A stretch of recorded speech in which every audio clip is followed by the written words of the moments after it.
you Golden Eagles. You're listening to Southern Miss Today on Southern Miss Radio. I'm your Tuesday, Thursday show host, Skylar Angus Barker. We've got a great show coming up with some information about Jenny Meggs remembering the dedicated teachers at her school, and Jaterica Wilson reporting that voters are concerned regarding Mississippi health care. But don't touch that dial because Cadet Hughes and Cadet Vanderbergy will share some things that you don't want to miss. You're listening to Southern Miss Today on Southern Miss Radio. Sponsorship for Southern Miss Today comes from Mississippi Beverages. Mississippi Beverages provides water coolers, and coffee service throughout South Mississippi. Take half of your weight in pounds. That's how many ounces of water you need a day. Mississippi Beverages can help you reach that goal by delivering fresh water to your door. To get more information or to set up a cooler and water delivery, you can call Mississippi Beverages at 601-271-2420, or you can find them online. Hello, I'm Dr. Ed Simpson, Director of the School of Media and Communication at USM.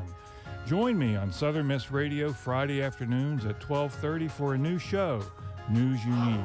On News You Need, USM students will discuss current events and why those events are important to them. Listen in on how the future citizens of the U.S. consider news and how those news events affect their lives. Join me for News You Need, Fridays at 12:30 on Southern Miss Radio. Welcome back to Southern Miss Today on Southern Miss Radio. Now for some USM campus news. Former Gulf Park student donates flag and recollects fond memories on campus. Louisiana native Becky Brown reunited with her memories at the University of Southern Mississippi at the Gulf Park campus. One particular memory reunited with her, that being Professor Colonel Eugene A. Wink. Professor Colonel Wink was her Western civilization professor with 40 years of military experience, a soldier who served in both World War I and World War II. Within his class, Becky Brown was tasked to raise and lower the flag on campus. While doing this, she noticed that the flag flown was outdated, missing stars and tattered. Becky Brown took that moment and worked with her father, providing 2 new flags to the college. As time passed, the university mailed the old flags to Becky Brown's family, which she later donated them back to USM, along with letters of her journey with the campus.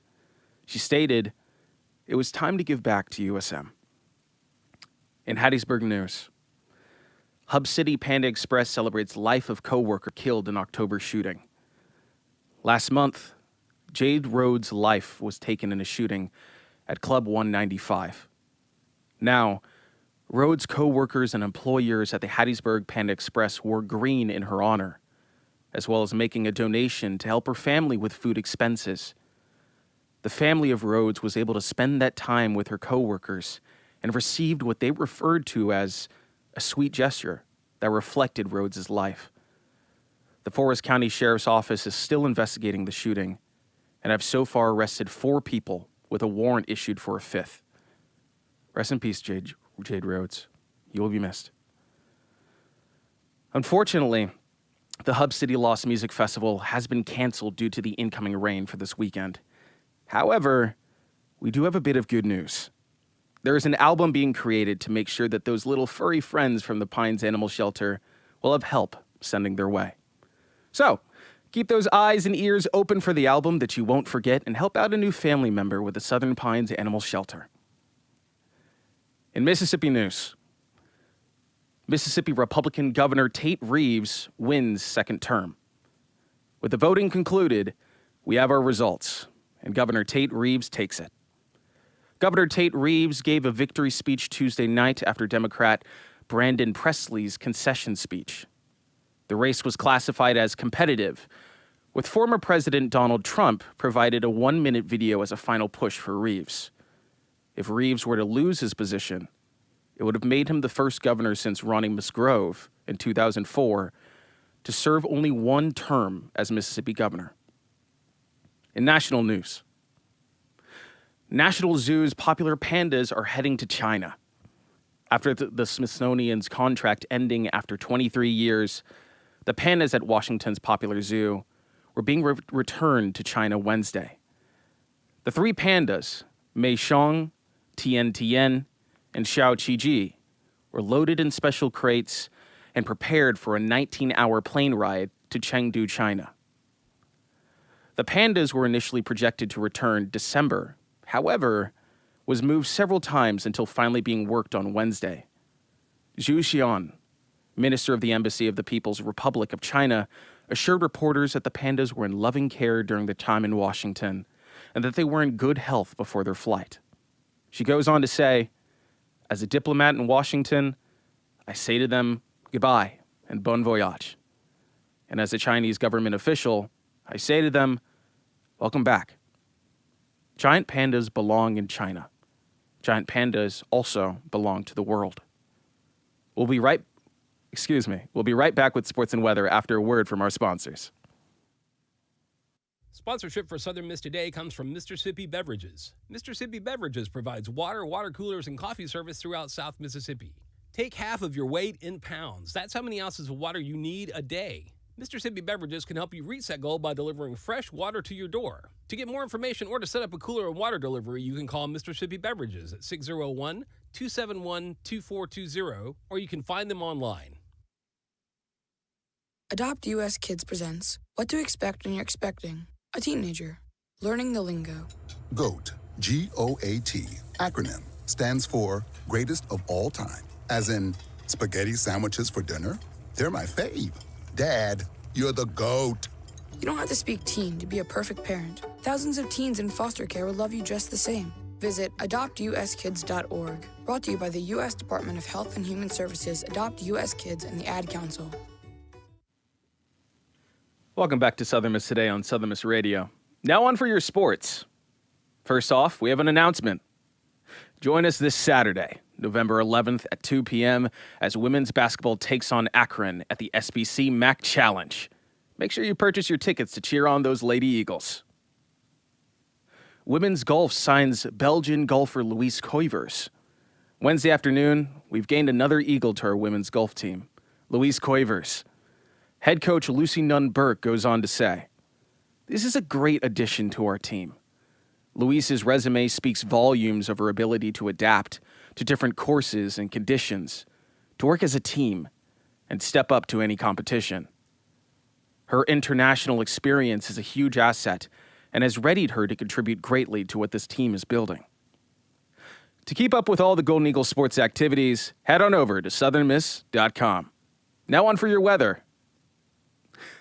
It's looking like we're out of the woods of the cold around us.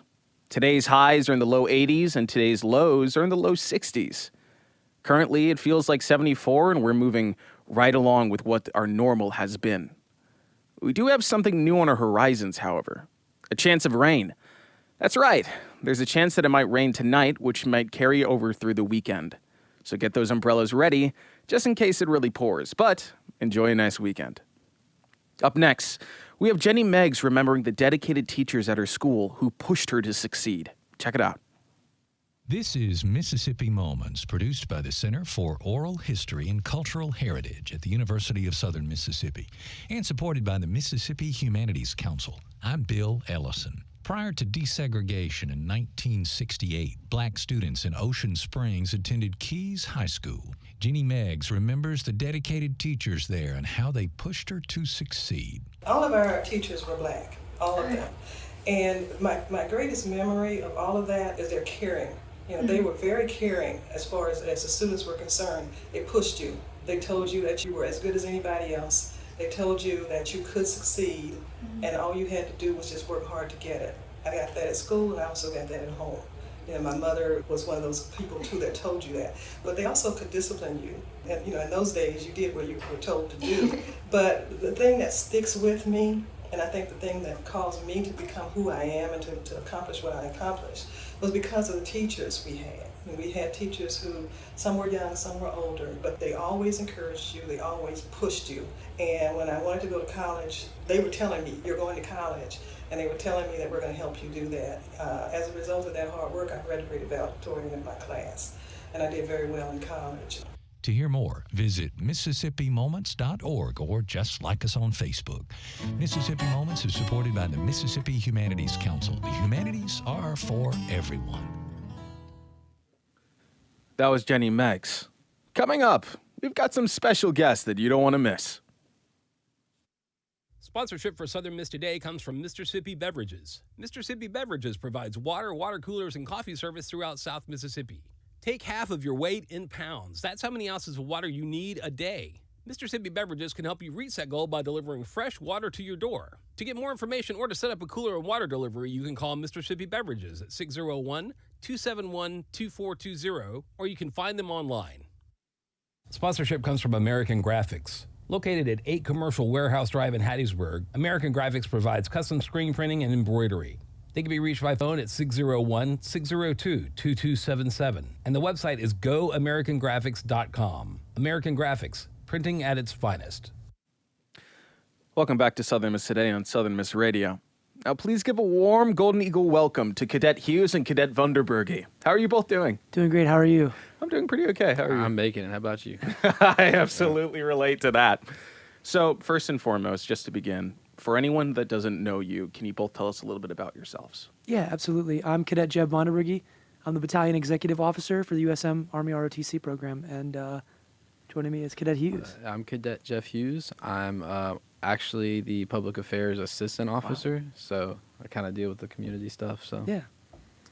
Well, that's really cool, and it's really nice to have both of you come here today. Yeah. And already, like, we were able, or for anyone that's not being able to look at the camera, me and Vanderberg actually go way back. Like So 11th it's- grade, yeah. Exactly. So that's so crazy to see you here in person. So Yeah, thank you so much. absolutely. And thank you for having us. Yeah. Well, thank you. We came on a couple weeks ago, and about 3 weeks. really thank you for having us back. This November is like a super busy month for Right. us.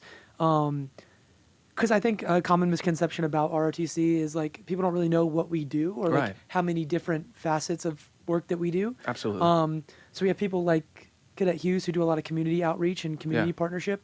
And November's a really big month with Veterans Day and everything like that. Right. And also just a lot of charity stuff going on. Right. So one thing that we did want to talk about Yeah. in terms of community outreach and things that we can do within the Hattiesburg community, there is going to be a ruck march on November 14th Okay. at 7 in the morning. And it's the 177th Armor Brigade at Camp Shelby. They're going to be conducting a food drive along with that foot march. It's a 10K foot march. Wow. So a little over 6 miles. No weight requirement, no equipment requirement. Just Wow. come out, walk with us. And if you can donate some canned food, it goes to the canned food drive. It benefits the food pantry at Camp Shelby, so it'll actually benefit the local community. Yeah. So it's a really, really easy way to come out and give back. And then aside from that, we just the 2 p.m. game that you talked about earlier in the sports Right. segment, we'll be doing some color guard events for that for Veterans Awesome. Day. We'll be laying wreaths this month with Wreaths Across America. Wow. I want to also add, I literally just came from PCS Yeah. Elementary, and we just did a flag event there this morning for their Wow. little thing, like with a bunch of third graders. Do you want to So, tell us about that? I mean, it's not like we did much, right? Yeah. We stood in front of people in uniform, but it still Right. showed that we are here to do anything that people want us to do. Yeah. Just literally give us a call, ask. Absolutely. Just went out and carried the branch, each branch of military. So we didn't just carry the Army flag. Right. We're all Army. We also carried the Marine flag. We carried Yeah. the Air Force. We're all support for every branch. Right. So It's just about showing our presence within the community and showing Right. them that we care and doing little things well Right. and just getting our name out there. Right, absolutely. And we do know that there is that event that you're bringing up about this Thanksgiving ruck or this like November ruck Yes. where everyone was coming over. But I do know that you did actually bring up the concept of like not a lot of people get to actually know what you guys do and what you guys are all about. So Absolutely. if you don't mind, can you tell us what it's actually like being a cadet and being with the Army JROTC?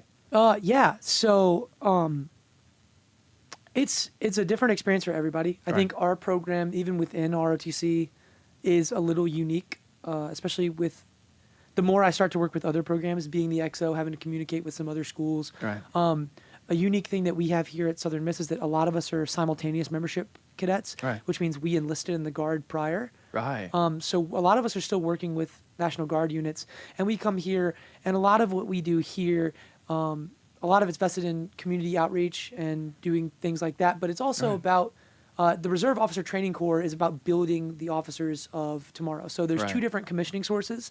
There's OCS and there's ROTC, and OCS is much like the enlisted pipeline where you go to basic Right. training and then you proceed with another block of instruction. You can Yeah. you can complete it in about a year. Okay.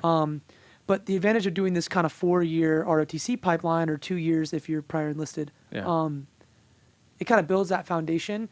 And we work really hard throughout the calendar year to put together a lot of training events. Right. So, Tuesday, Wednesday, Thursday, we're up at 5 o'clock in the morning doing PT as a group. And then every Thursday at 4 o'clock, we're out there doing labs at North Van Hook or Jackson Road Station or on campus. And we're conducting hands-on practical application of what you're learning in class. Right. And that's all going to culminate. Actually, next week we go do our field training exercise at Camp Shelby. So it's a lot of progressive overload and a lot of training milestones. Yeah. So it's not just about putting on the uniform every day Right. and learning drill and ceremony and learning tactics. We're actually going out and we're doing practical application. Right. And it's a really cool thing. I would like to add on to that. So, like this is like a 4-year program, maybe 2 if you're prior enlisted. I want to talk about, so your 3rd year is your committed year. So you can become contracted. Like you're like, I'm doing this. I'm gonna be in the Army as an officer, right? So once you hit your 3 year, you have to be committed. So your 3 year kind of goes around training, because you have to go to camp in the summer and you got to pass it. So your 3 year is more teaching you how to get through camp and all the basic stuff to get through that. So once you hit your 4 year, which is where me and Vonder are, and this is where he's talking about practical application. Right. So like he is the XO, right? Okay. And I am the public affairs assistant. We're technically working a job on campus, helping the 3s train up. So like they're giving us, I'm not going to say we are officers, but we're junior officers acting as officers to train people up, because that's what we're going to end up doing once we graduate. Right. So it's all building towards that cause. And I think another really cool thing that's super unique about our program, and that I think a lot of people don't know, a lot of people assume that when you sign up for ROTC, that it's immediately, you got to cut your hair, you got to put the uniform on. Right. And I think that that's something, I understand why it happens. I understand why it's a misconception, but I would argue that it's a little more flexible than that. So our MS1 and MS2 classes, which are freshman and sophomore year, you take those purely as an elective. Okay. There's no military commitment. There's no contracts being signed if that's not something that you're interested in. Yeah. So I urge every student, especially, we do a lot of recruiting events where we kind of talk to people, and that's something that I've heard a lot is, well, I don't know if this is what I want. And I think that a really cool thing about our program, what we offer, is the flexibility of saying, hey, come sit down on the class. Right. Come to some training events, come to lab, come to PT, see what we're about, get a feel for what we do. Right. You can do that for 2 whole years. Yeah. You can do it into your junior year. And if you decide that it's something that you don't necessarily want to do, walk away. It's not for everybody. Right. And we understand that. But if it is something that you like, you'd never know that if you didn't at least come out and give it a shot. Right. So I think that it's really unique in that way, that you can kind of get a bit of a trial run before you get all the way into it. Absolutely. I'd love to ask you, what are some questions that you might have? I know we didn't really talk very much about ROTC, but what are some questions that you might have based on, learning about what ROTC is, and what you might want to know just coming from the outside looking in? I'd love to hear that. I think absolutely, when it comes to especially Army JROTC, and I remember whenever I would leave sometimes that I would see what looks to be some cadets, or looks to be some individuals that are marching and doing this pattern. You brought it up where it's it doesn't have to be a very permanent thing, so it doesn't have to be you're signing your life away, you're making a contract. But what type of opportunities do you get whenever you actually enter this? That's a great question. I'm actually glad you led me to that, because I wouldn't have thought to bring this up. So what I always tell people when we do the recruiting tables is, what you put into the program is what you get out of the program. Right. And so you could come in and you're not going to sign a contract, but you'll take the elective course. Right. And I think it's a great elective course. If you show up at the right time, at the right place, and you just do the work, then it's an easy way to get a good A on your GPA. Right. It's a great GPA boosting elective, and you meet some really great people, make some really good connections. Right. Into your MS2 years, same kind of deal.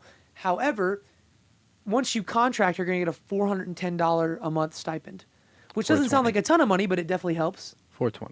I'm sorry, $420. Wow. Sorry, underestimation. But it definitely helps. Yeah. For students like Cadet Hughes and I, we came in as enlisted. We came in as MS3s. We skipped that 1 and 2 year, and we went directly into that final 2 years of coursework. And because of that, we immediately contracted. But what we have access to is the Montgomery GI Bill Selected Reserve. Wow. And the GI Bill Kicker. Okay. So all of that together, it's a good way to help you pay SEEP, which is National Guard tuition benefits. Yeah. So, we came in under contract already with the National Guard. We went to basic training, we went to AIT. And there's different levels to that to an extent. So you might have some people that go sign a military contract and join the National Guard as a cadet. Right. Or join the Army Reserves as a cadet. Right. And then they'll come in and it doesn't affect your commissioning path either. So I came in as a National Guard cadet, but I'm commissioning through active duty. So that's another way that it's flexible. You kind of, but depending on what level that you commit to the program, you're going to have access to more benefits, whether that's in tuition, whether that's money in your pocket, whether that's access to books and things through the VA Center and stuff like that. So that's what I always tell people is the more that you put into it, the more you get out of it. Right. And there's not a right or wrong way to do that. It's just what fits your needs best. Right. Well, absolutely. And I know that we did mention that Thanksgiving Ruck that's coming up soon, and I do want to make sure that our listeners will make sure that that's coming up. Can you tell us about that and what we can look forward towards that?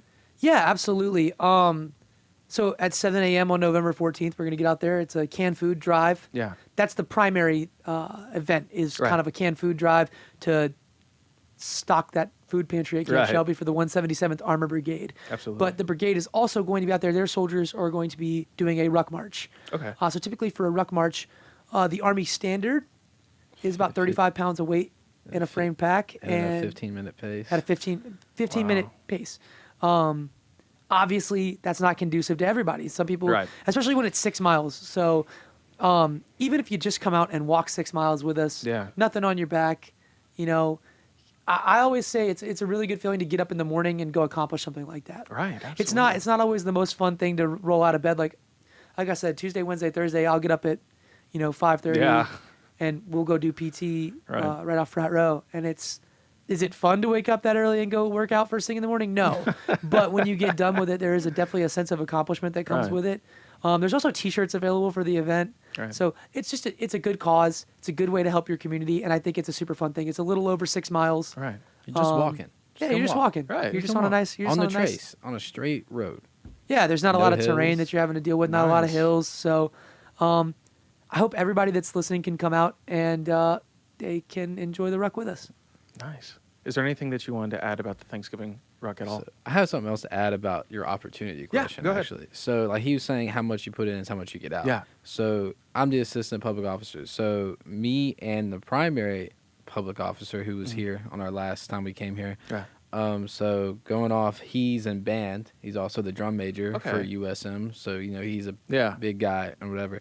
So the flexibility that he's talking about, I also play for the esports team. Okay. And so, we don't have a lot of time compared to, Vonder can be here all the time, right? Right. So the flexibility is as long as they know and your leadership know, you can do whatever you want because no matter what, school comes first. Right. Yeah, we want you to be school first. We want you to be as well-rounded as possible. And I think the order of merit list, which is what we rank people off of based on their performance, for job placement, for other opportunities within the Army. Yeah.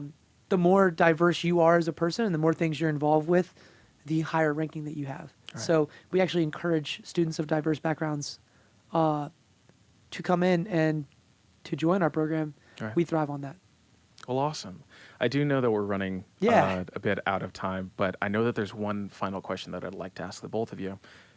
At what point, whenever you join the Army JROTC and you're wearing these uniforms now and you're already pushing yourselves into this mentality of you were able to go and see children and be able to have something where you're just standing there and you're presenting yourself, but people are able to look at you and see this statuesque person about this is what honor and this is what tough and power can be.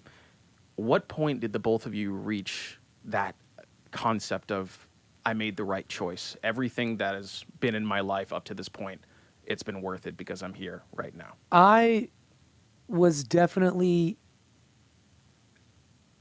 not in the best place in life before I joined the Army. Right. And I think making it through basic training in AIT and actually earning the title of being a United States Army soldier, right?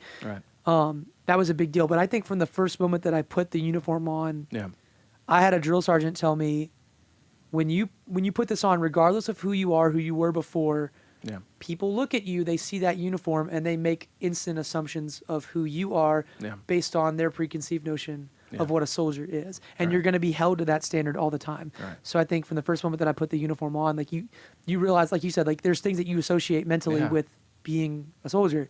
And it's a really, really awesome thing. It can be, you know, people look at you, and as long as you're willing to accept that responsibility and uphold that standard, it's a beautiful, wonderful thing. What about you? So I would say I'm kind of in the same boat as you. So when I was getting my associate's degree, because I got my associate's before I even thought about joining, and I got put in all this college debt, and I was like, dude, I'm not where I need to be.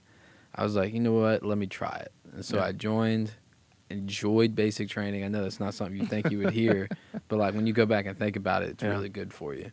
And then I went to AIT, loved it. And I wouldn't even say it's about people looking at you and like, man, I honor that person. It's just how much of a better person you come out of it than being like not having it. I mean, like you said, it's not for everybody, but the amount of discipline that you learn from it is very rewarding. Well, thank you so much, Cadet Hughes and Cadet Vanderburgie, for coming on today and providing a voice for our Eagles. If you're excited or you're contemplating it at all, please mark those calendars for November 14th. Come and stop by for the Thanksgiving ruck and be able to have a moment where you're able to reunite with this community and be able to establish yourself. But two, try something new. Do something that you might have looked at before and you kept pushing it aside, or you kept saying, tomorrow I'll do it, tomorrow I'll do it, tomorrow I'll do it. Now's your time to say today you did it. So thank you so much both for coming on today. And coming up, we've got Juterica Wilson reporting that voters are concerned regarding Mississippi health care.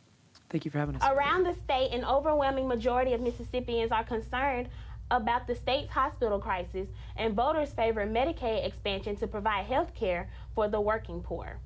A new Mississippi Today Siena College poll shows that 92% of likely voters surveyed are concerned about the Mississippi hospital crisis, with 70% saying they are very concerned. A recent study shows nearly half of the rural hospitals in Mississippi are struggling financially and are at risk for closure. Most hospital officials in the state favor expanding the state federal Medicaid program, using federal money to provide health care to the working poor and help hospitals cover uncompensated care. Reeves is opposed to Medicaid expansion in Mississippi. He said that solutions to the state's health care woes include providing Mississippians with better jobs and allowing more free market competition in medical services in the state. Reeves also stated he wants lawmakers to remove regulations on hospitals. 40 states have expanded Medicaid. Expansion has been blocked in Mississippi primarily by Reeves and outgoing House Speaker Philip Gunn. For more information on this story and stories just like these, visit MississippiToday.com. Thank you, Juterica. And thank you for listening to Southern Miss Today on Southern Miss Radio.